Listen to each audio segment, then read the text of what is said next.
The sun had barely risen over San Antonio, but Alma was already up, moving throughout the quiet kitchen with a familiar efficiency.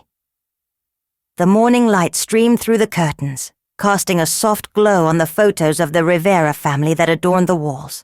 A young Marisol in her soccer uniform, Paco grinning with his high school friends, and Maya holding up a cake she'd baked herself. These memories seemed happier, simpler.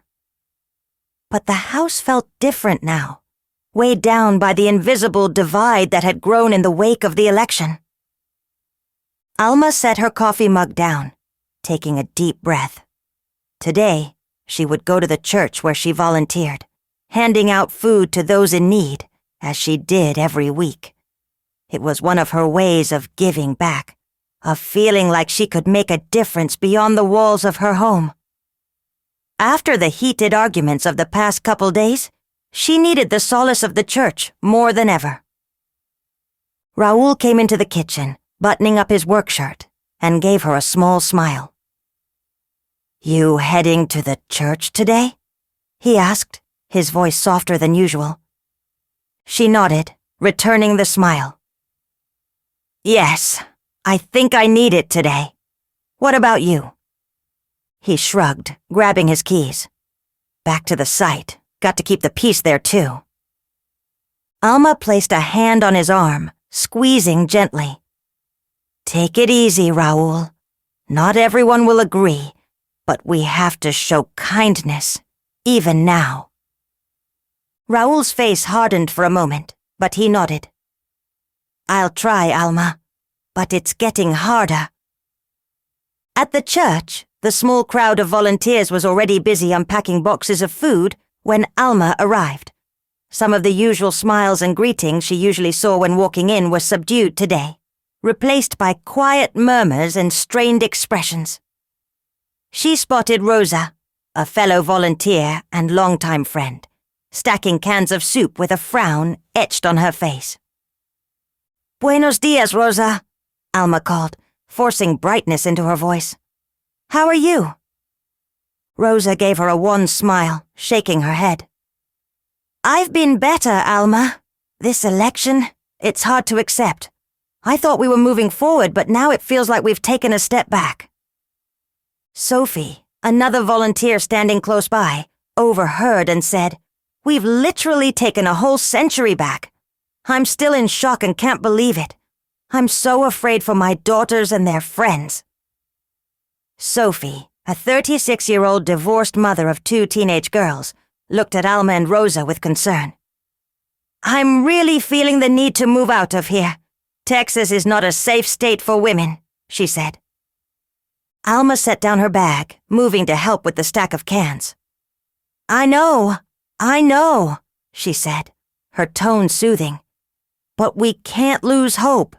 We keep doing what we're doing, helping people, and keeping your loved ones close. That's what matters. Don't ever lose hope." Rosa sighed. "But it's hard when you see the people celebrating, acting like they've won absolutely everything. Some of them are being quite obnoxious. Even some of my relatives are being quite nasty about it with their comments. I may even have to stop talking to some of them," she said sadly. Alma nodded, her eyes clouded with concern. "It's true. Even in my own home, it's been tense. Raúl and my daughter Marisol, they see things differently. But we have to hold on to our beliefs, Rosa. We can't give up just because it feels like we've lost." "Tell me about it," Sophie chimed in again. "My ex-husband called today, gloating. He says that now the girls are going to learn to be real traditional women instead of the typical whores he sees out here all over the place. He literally said that to me. I don't even want to send the girls over there for their usual visitation with their father this month. I'm so upset. I also wonder what kind of crap he's been talking to them now. What types of sexist ideas he's been trying to put in their heads. I knew he was a bit sexist, but I didn't know it was this bad." Just then, Maria, another volunteer who had voted for Kamala Harris, joined them. Her eyes were red-rimmed, as if she'd been crying. "I'm scared, Alma," she admitted, her voice trembling. "What does this mean for us? For our daughters? Are we going to lose everything we fought for?" Alma wrapped an arm around her, pulling her into a gentle embrace. "We're not going to lose, Maria. We fought before, and we'll fight again. We're stronger than they think. This is just one moment in time. It doesn't define the future."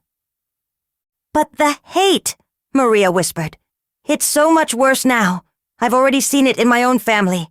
My brother told me I'm not welcome at his house anymore because I voted Democrat." Alma's face hardened, a rare flash of anger in her normally gentle eyes. "Then we have to be stronger than their hate. We can't let them tear us apart. We show them who we are by standing together, by refusing to be divided." The ladies all nodded their heads in agreement. They knew they were already making a difference among all the boxes of donated food and clothing. As long as there were people who really cared about the welfare of others, things just had to turn out for the good. Meanwhile, at the construction site, Raoul found himself faced with a different kind of tension.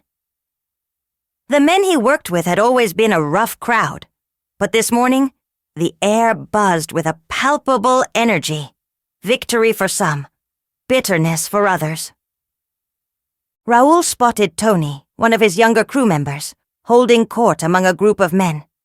Tony's laughter was loud and grating as he shouted, "We did it, boys! MAGA rules again! No more of these snowflake liberals trying to tell us what to do. Kamala Harris can go cry herself to sleep." Raoul approached slowly, his jaw tightening. He could see the discomfort on the faces of a couple of the other workers, men who had quietly voted for Kamala, but weren't about to speak up in the face of Tony's aggression. "Tony," Raoul said, his voice low and stern. "That's enough. We don't discuss politics on the job. It's not wise. We have to keep the peace around here." Tony turned, smirking. "What's the matter, boss? Can't handle a little celebration?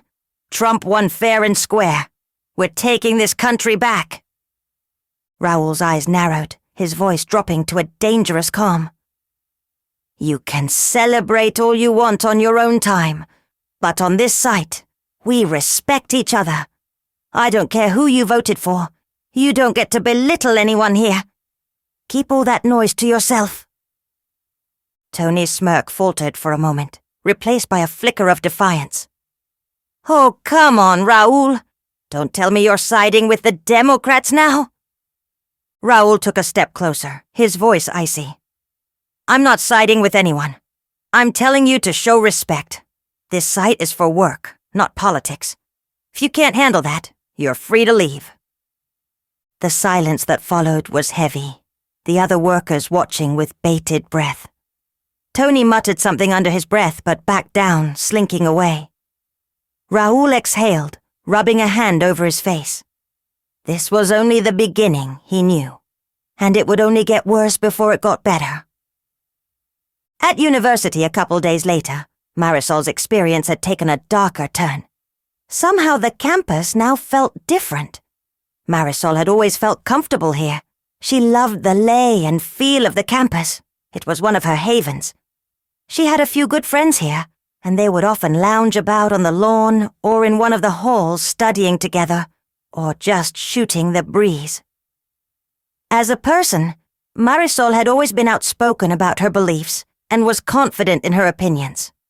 But now as she walked about, she felt eyes on her everywhere she went. Male eyes. Many of the young men on campus had a brash new attitude. Today they stood in groups of 3 or more, throwing insults and lewd comments to some of the female students passing by. This was new. Usually the women on campus only had to worry about 1 or 2 creepy guys out of the entire lot, and everyone knew who those guys were. But today, it seemed that the number had grown. As she walked across the quad with Carolyn, one of her good friends, a group of male students suddenly blocked their path. One of them, wearing a red MAGA hat, grinned at them with a smug expression. "Hey, ladies," he sneered. "Looks like your girl Kamala didn't make it, huh? Guess it's our choice now." Marisol's blood ran cold. She'd seen the viral video from Nick Fuentes and had felt the bile rise in her throat as the guys standing next to him suddenly shouted in unison, "Your body, our choice." Then they broke up laughing. "Get out of our way!" Carolyn snapped, her green eyes flashing anger. "You incels still won't be getting any, and you all need to go back to that dark hole in your basement, you creeps." The boy's grin widened. "Oh, what's the matter? Can't take a joke? Better get used to it. This is the new America." "Men are back in charge," he said arrogantly. The guys behind him all laughed loudly, way over the top. Marisol's fists clenched at her sides. She spoke up, her frustration rising. "You don't scare us. You're pathetic if you think bullying and harassing women makes you strong. No woman in her right mind would be bothered with any of you, and that's what makes you so mad. Even with all the new laws that pass you, still won't be getting laid." "Now how about that?" she finished, stepping up closer to the group of guys, unafraid. The boy's smirk faltered, and Carolyn pulled Marisol away before things could escalate further. As soon as they were out of earshot, Marisol's brave facade crumbled, and she began to cry. Carolyn hugged her tightly, stroking her hair. "It's okay, Marisol. It's okay. They're just a bunch of idiots. They need ugly, bitter men like Nick Fuentes to give them strength and courage. Can't even think on their own. They need slimy leaders like him and Trump to be brave. We women don't need any of that. We're smart, capable, and we are ready for this fight. That's why we will still win in the end." They resumed their walk together to class, ignoring the other groups of guys standing around trying to antagonize any girl they saw walking past. Marisol resolved that she would not let any of this get to her. She was bigger than these small-minded, bitter boys, she assured herself. She was just going to have to grow a thicker skin in this new iteration of sexism in the world. Maya, who was enjoying her last year at school as a high school senior, was experiencing similar incidents at school. The boys, who were already out of pocket with the way they talked to and about girls daily, were taking it to another level. One 10th grader had already been put into detention for grabbing a girl's breasts in the hallway.